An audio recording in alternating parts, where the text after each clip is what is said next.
Estamos viendo oscilaciones forzadas. Vamos a analizar los siguientes casos. O sea, analizaremos el caso de un cuerpo sometido a una fuerza externa oscilatoria, como por ejemplo, un niño oscilando en un columpio impulsado por su padre, un puente vibrando producto del viento de soldados marchando sobre él, y la vibración del diapasón sometido a la fuerza periódica de una onda sonora. En los videos que están en la lista de reproducción Profisunab, hay algunos videos de ejemplos de esas oscilaciones forzadas. Así que les voy a pedir que las vean, ¿ya? Estos fenómenos se conocen como oscilaciones forzadas o impulsadas. ¿En qué consiste la idea? La oscilación forzada tiene la frecuencia de la fuerza impulsora externa omega d y no la frecuencia natural omega d del cuerpo. Todo cuerpo, todo sistema tiene una frecuencia natural propia. De tal manera que si tú ese cuerpo lo haces oscilar, esa frecuencia natural empieza a vibrar con mayor amplitud. Vamos a ver eso en estos momentos. La fuerza externa puede forzar el cuerpo a oscilar a la frecuencia que desee. La respuesta del cuerpo depende de la relación entre la frecuencia forzada y la frecuencia natural. ¿Cuál es la idea? Que si el cuerpo se hace oscilar de manera de que la frecuencia impulsora externa sea igual a la frecuencia natural, esta va a oscilar con gran amplitud. Y esta condición es lo que se conoce como resonancia, y el valor de esta frecuencia omega d para el cual ocurre la resonancia es lo que se llama frecuencia de resonancia. ¿Cuál es la consecuencia de eso? La asociación de pequeños impulsos aplicados con la frecuencia adecuada puede producir una oscilación de gran amplitud. No sé si han visto esas típicas imágenes de una cantante de ópera, una cantante de jazz o un cantante de rock que logra pillar la nota de la copa, la canta con gran volumen y termina rompiéndola. Sí, sí. Sí, ese es el fenómeno que nos vamos a ver ahora. Vamos a considerar un cuerpo de masa m sometido a una oscilación forzada de la segunda ley de Newton. Tenemos que la fuerza neta es la masa por la aceleración, la masa por la segunda derivada de x con respecto al tiempo. Vamos a tener que esta fuerza no se descompone por una fuerza restauradora, que sería un resorte, una fuerza amortiguadora, como la que vimos antes con el sistema amortiguado, y una tercera fuerza impulsora, que está dada por esta expresión. ¿Ya? Luego la fuerza neta va a estar dada por la suma de estas tres: la fuerza resultante, la fuerza restauradora del resorte, la fuerza amortiguadora y la fuerza impulsora. Si reemplazamos esas tres ecuaciones, vamos a tener de que la ecuación diferencial que nos va a quedar va a ser una cosa así.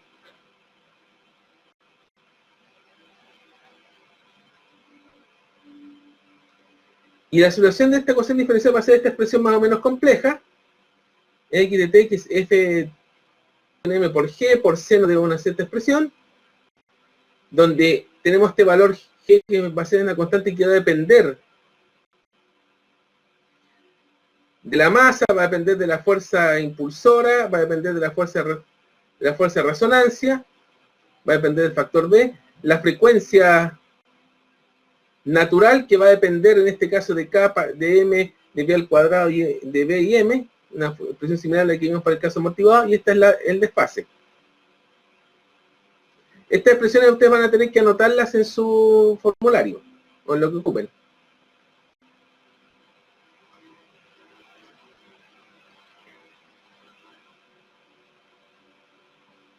En la figura se va a apreciar la relación entre la amplitud de la oscilación versus la razón entre la frecuencia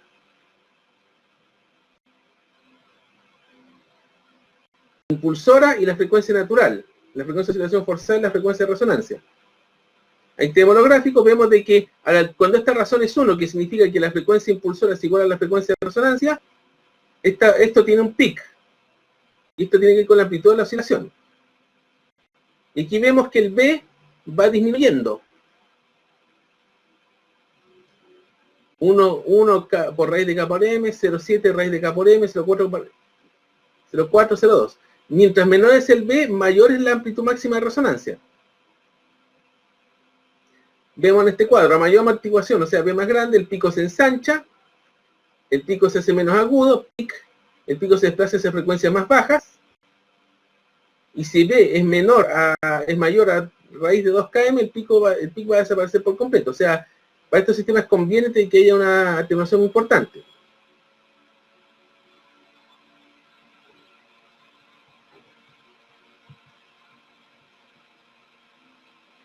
Ahora, para un gran valor de B vamos a tener ese pic muy atenuado, para un valor pequeño de B va a ser un poco mayor, pero si tenemos una situación sin amortiguación, esta amplitud es infinita.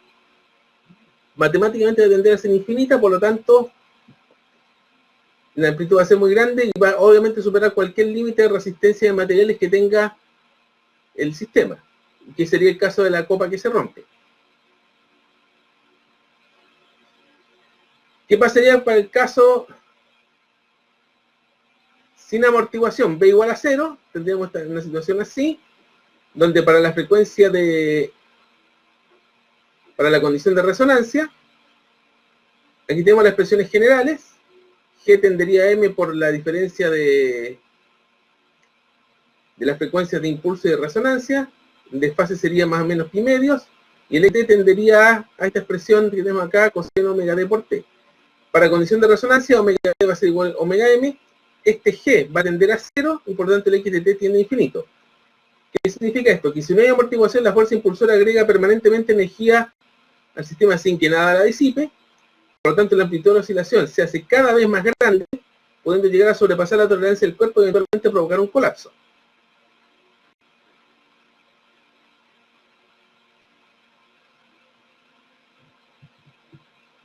Ahora, si tenemos un caso de amortiguación B distinto de 0 y una resonancia, aquí tenemos las expresiones, G va a tender a B por omega D sería igual a omega N, de fase 0, y la X de T tendería a esta expresión, donde podríamos tener una amplitud de oscilación finita en resonancia, aunque podría llegar eventualmente a ser muy grande.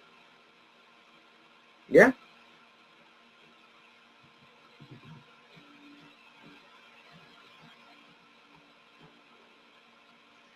De teoría no hay mucho más que esto. Vamos a ver el caso del puente por el estrecho de Tacoma, que fue abierto, que es un caso paradigmático de este tipo de situaciones, terminó y abierto el 3 de julio de 1940, que de inmediato mostró oscilaciones de balanceo suave debido a la resonancia. El problema es que el viento empezó a oscilar, pero osciló pillando justo la frecuencia de resonancia del puente.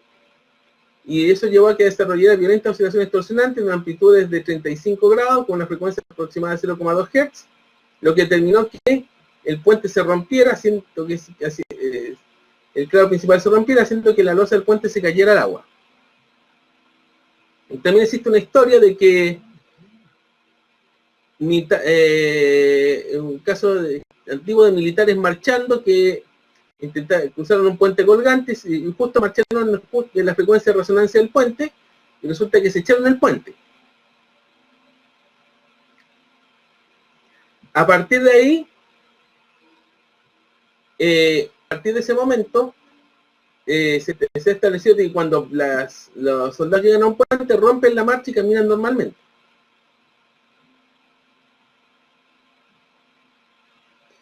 Aquí vamos a ver en qué cosa puede tener aplicación en el ámbito mercante. Tiene que ver con lo que sucede con ciertos motores. Dice, la denominada excentricidad, aquí tenemos un motor desbalanceado,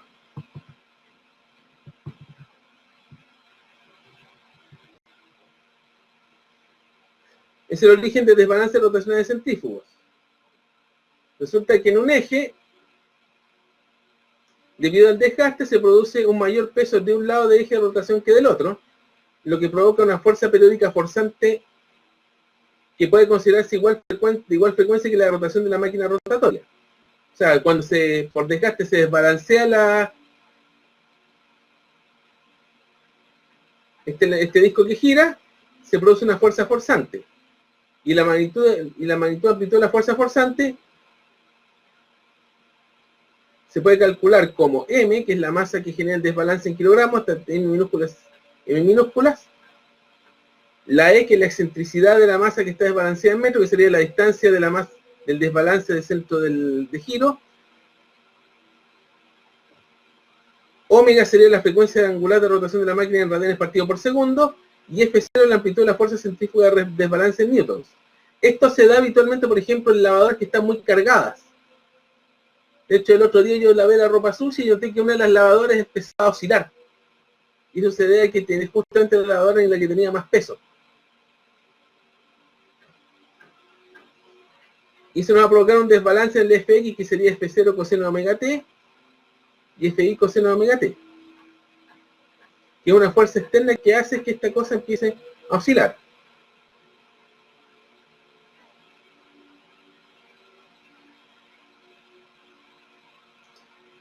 Aquí tenemos, por ejemplo, lo que puede ser un rotor desbalanceado, que puede ser, por ejemplo, una lavadora, que ha sido montado sobre el resorte de constante elástica K, es decir, un anclaje móvil.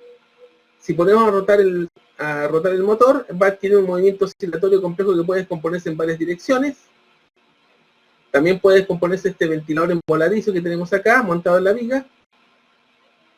Y podemos a partir de eso analizar el procedimiento para analizar la oscilación forzada vertical.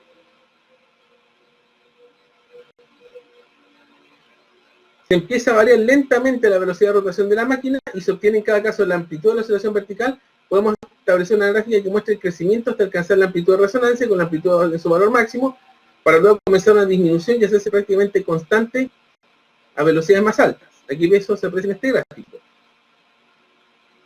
Y podemos observar esto con resortes amortiguadores de diferentes constantes. ¿Ya?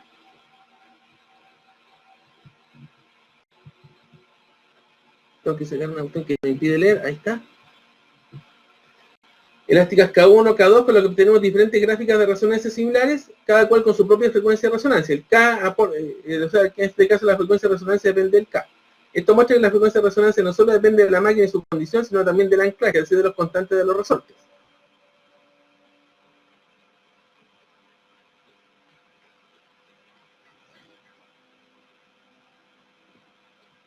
¿Qué importancia puede tener esto en un buque? De que los buques van a tener máquinas rotatorias conectadas. Si esas máquinas rotatorias conectadas tienen una excentricidad, un desbalance de masa, se va a generar una fuerza impulsora que puede generar una resonancia, y si eso no se controla, esa resonancia puede repercutir en todo el buque. Cuando una máquina se instala en su ubicación definitiva, la estructura que la soporta puede ser un medio perfecto para transmitir sus vibraciones y llevarlas a distancias considerables, causando problemas de ruido y vibración en recintos alejados. Eso es bastante importante pensando en un buque. Es por ello necesario colocar una barrera adecuada entre máquina y estructura que evite la propagación de la energía y las vibraciones. Es por ello necesario colocar una barrera adecuada entre máquina y estructura que evite la propagación de la energía en las vibraciones. Estas barreras son los aislantes de vibraciones o silent blocks. Si se une la máquina directamente a la base sin ningún muelle amortiguador, toda la fuerza del desequilibrio se transmitirá a la estructura que la soporta.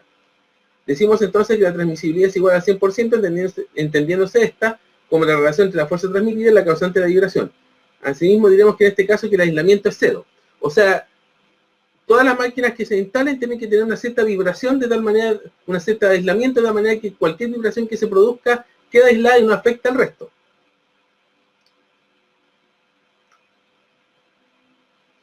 Ahora, llevando esto al caso de los buques. En general el buque es una estructura elástica y vibrará cuando sea sometido a fuerzas oscilantes. Y estas fuerzas pueden tener origen externo o interno.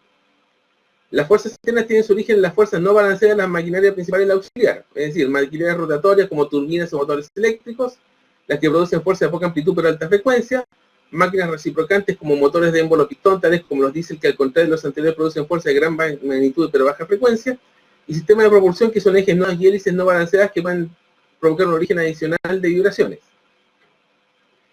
En general, los grandes motores diésel son el mayor problema cuando se generan ellos grandes fuerzas no balanceadas cuyas frecuencias pueden ser del mismo orden que las frecuencias naturales del casco, lo que provoca severas vibraciones a no ser que se realice un correcto balanceo de las máquinas involucradas. ¿Eso qué quiere decir? De que las máquinas hay que estar constantemente verificando el balanceo y viendo la manera de aislarla del resto del buque de tal manera que si se producen vibraciones, estas vibraciones no afecten al resto de la embarcación.